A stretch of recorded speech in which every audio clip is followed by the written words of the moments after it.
Assalamualaikum warahmatullahi wabarakatuh. Pada kesempatan kali ini saya akan mempresentasikan hasil kerja saya mengenai bangsa Inggris. Sebelum melanjutkan ke materinya, izinkan saya untuk memperkenalkan diri saya terlebih dahulu.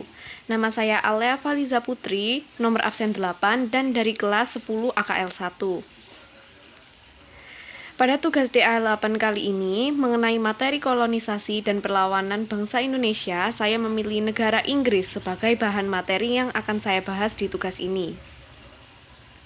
Sebelumnya, di sini terdapat 4 materi. Yang pertama yaitu awal masuknya Inggris, yang kedua tokoh dan peranannya, yang ketiga tujuan kedatangannya, dan yang keempat dampak positif dan negatif dari kedatangan Inggris.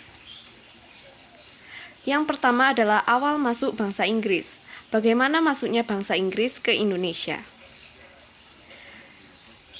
Kedatangan bangsa Inggris ke Indonesia dirintis oleh Francis Drake dan Thomas Cavendish dengan mengikuti jalur yang dilalui Magellan. Pada tahun 1579, Francis Drake berlayar ke Indonesia.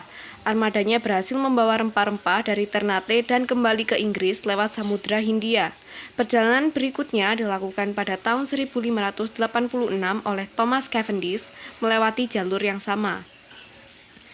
Lalu, pengalaman kedua pelaut tersebut mendorong Ratu Elizabeth I meningkatkan pelayaran internasionalnya.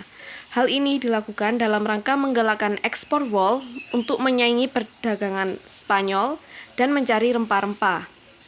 Selanjutnya, Ratu Elizabeth I kemudian memberi hak istimewa kepada AIC, atau yang biasa disebut East Indian Company, untuk mengurus perdagangan dengan Asia. AIC mengirimkan armadanya ke Indonesia. Armada AIC dipimpin James Leicester berhasil melewati jalan Portugis atau lewat Afrika. Namun, mereka gagal mencapai Indonesia karena diserang Portugis dan bajak laut Melayu di Selat Malaka. Selanjutnya, pada awal abad ke-17, Inggris telah memiliki jajahan di India dan terus berusaha mengembangkan pengaruhnya di Asia Tenggara, khususnya di Indonesia. Kolonialisme Inggris di Hindia Belanda dimulai 1604. Menurut catatan sejarah, sejak pertama kali tiba di Indonesia tahun 1604, AIC mendirikan kantor-kantor dagangnya, di antaranya di Ambon, Aceh, Jayakarta, Banjar, Jepara, dan yang terakhir di Makassar. Walaupun demikian, armada Inggris tidak mampu menyaingi armada dagang barat lainnya di Indonesia seperti Belanda. Mereka akhirnya memusatkan aktivitas perdagangannya di India. Mereka berhasil membangun kota-kota perdagangan seperti Madras, Kalkuta, dan Bombay. Di tahun 1811, tentara Inggris melancarkan serangan terhadap daerah-daerah yang diduduki oleh Belanda, termasuk Hindia Timur atau Hindia Belanda yang sekarang disebut Indonesia.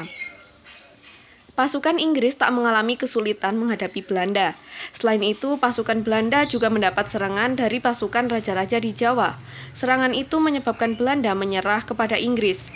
Sebab itu, sejak tahun 1811, Hindia Timur menjadi jajahan Inggris dengan kongsi dagang AIC yang dipimpin Gubernur Jenderal Lord Minto. Kemudian, beliau mengangkat Thomas Stamford Raffles sebagai pemegang kekuasaan atas Pulau Jawa dengan gelar Letnan Gubernur Jenderal.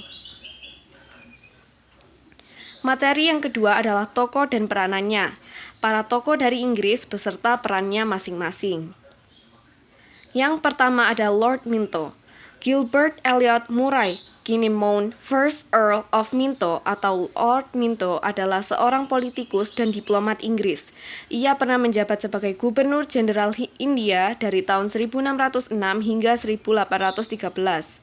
Pada tahun 1811, ia juga sebentar pernah ditugasi menjadi Gubernur Letnan Hindia Belanda sebelum ia serahkan kepada Raffles. Selanjutnya ada Thomas Stamford Raffles. Sir Stamford Raffles atau juga dikenal Thomas Stamford Raffles merupakan seorang negarawan berkebangsaan Inggris. Dia adalah Gubernur Jenderal Hindia Timur, kemudian Gubernur Jenderal di Bengkulu yang kini bernama Kota Bengkulu, serta penemu Singapura modern. Salah satu karya pentingnya adalah menulis buku The History of Java atau Sejarah Jawa dan diabadikan sebagai nama Latin bunga bangkai, yaitu Rafflesia arnoldii. Yang ketiga ada tujuan kedatangannya. Tujuan dari kedatangan bangsa Inggris untuk menduduki Indonesia. Kita semua sudah tahu bahwa Hindia Timur atau Indonesia telah lama dikenal sebagai daerah penghasil rempah-rempah. Rempah-rempah ini digunakan untuk mengawetkan makanan, bumbu masakan, bahkan obat. Karena kegunaannya, rempah-rempah ini sangat laku di pasaran dan harganya pun mahal. Hal ini mendorong pedagang Asia Barat datang dan memonopoli perdagangan rempah-rempah. Mereka membeli bahan-bahan ini dari para petani di Indonesia lalu menjualnya kepada pedagang Eropa.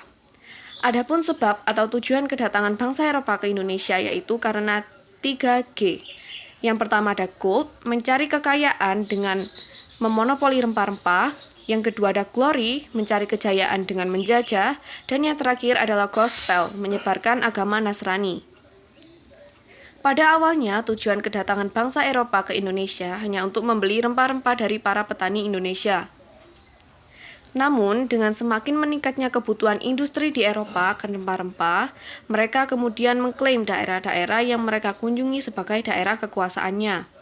Di tempat ini, bangsa Eropa memonopoli perdagangan rempah-rempah dan mengeruk kekayaan alam sebanyak mungkin. Dengan memonopoli perdagangan rempah-rempah, bangsa Eropa menjadi satu-satunya pembeli bahan-bahan ini. Akibatnya, harga bahan-bahan ini pun sangat ditentukan oleh mereka. Untuk memperoleh hak monopoli perdagangan ini, bangsa Eropa tidak jarang melakukan pemaksaan.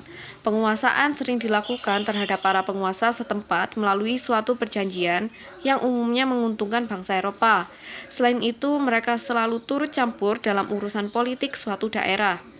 Bangsa Eropa tidak jarang mengadu domba berbagai kelompok masyarakat dan kemudian mendukung salah satunya. Dengan cara seperti ini, mereka dengan mudah dapat mempengaruhi penguasa untuk memberikan hak-hak istimewa dalam berdagang. Dan yang terakhir adalah dampak positif dan negatif dari kedatangan bangsa Inggris ke Indonesia. Yang pertama adalah dampak positif kedatangan Inggris, yaitu rakyat Indonesia mengenal teknik menanam jenis-jenis tanaman baru. Yang kedua, rakyat Indonesia mulai mengenal tanaman dagang yang laku di pasar ekspor Eropa. Yang ketiga, diperkenalkan sistem sewa tanah dan sistem perdagangan bebas. Yang keempat, perkebunan di Jawa terus berkembang. Dan yang terakhir adalah penghapusan sejumlah kebijakan Belanda yang sangat menyengsarakan rakyat. Selanjutnya adalah dampak negatif kedatangan Inggris. Yang pertama, kerja rodi, perbudakan, dan monopoli masih dilakukan. Yang kedua, monopoli oleh penjajah menyebabkan terjadinya situasi tidak sehat dalam perdagangan. Yang ketiga, beban pajak sistem sewa tanah sangat memberatkan dan membuat rakyat semakin miskin. Yang keempat, timbul persaingan tidak sehat karena pengusaha pribumi dengan modal kecil kalah bersaing dengan pedagang besar. Dan yang terakhir adalah banyaknya peperangan untuk melawan penjajahan, menyebabkan banyak rakyat yang mengorbankan nyawa. Sekian presentasi dari saya. Bila ada salah kata, saya mohon maaf yang sebesar-besarnya. Wassalamualaikum warahmatullahi wabarakatuh.